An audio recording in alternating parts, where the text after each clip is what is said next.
Sa mga nag-PM sa akin at nagtanong kung paano ko nga ba ginagawa ang AI video na katulad nito, gagawa ako ng tutorial para malaman nyo lahat kung paano to. Tapusin mo tong video para malaman mo na ang lahat ng mga kailangan mong gawin. I-click nyo lang yung Pinterest app. Antayin lang natin mag-open. Ayan, mamili ka na dyan kung anong background ng gusto mo. So, ayan yung napili ko. I-download nyo lang yan para ma-save.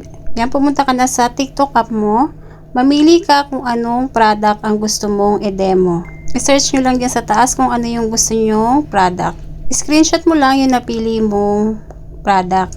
Yan, pumunta ka na sa photos mo. I-click mo at i-crop mo yung product na napili mo sa TikTok. So, ayan, i-click mo lang yung done. Then, i-save mo na yan.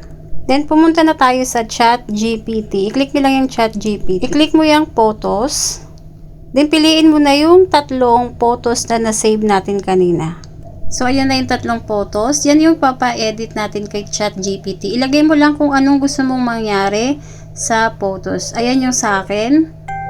Antayin na lang natin na mag-generate yung image na pina-edit natin kay ChatGPT. So, ayan na. I-save mo na yung photo na na-create ni ChatGPT. I-click mo lang yung nasa taas para ma-save ang photos. Then, after nyan, punta na tayo kay YouTube. I-click mo lang yung plus sign. I-click mo lang yung Gemini na nasa taas. I-click mo naman yung photo to video. Yan, i-click mo na yung na-generate kanina kay ChatGPT.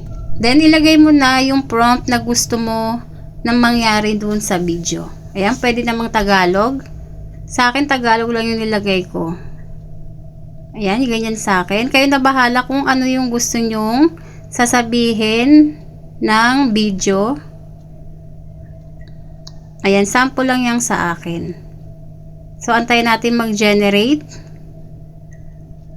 Ayan, 99% na. Lapit na ang pasukan mga So, mami. ayan na Kung yung naghahanap nagawa. kayo ng school bag na matibay, ito ang maire-recommend ko sa inyo dahil talaga namang sulit at maganda ang quality nito.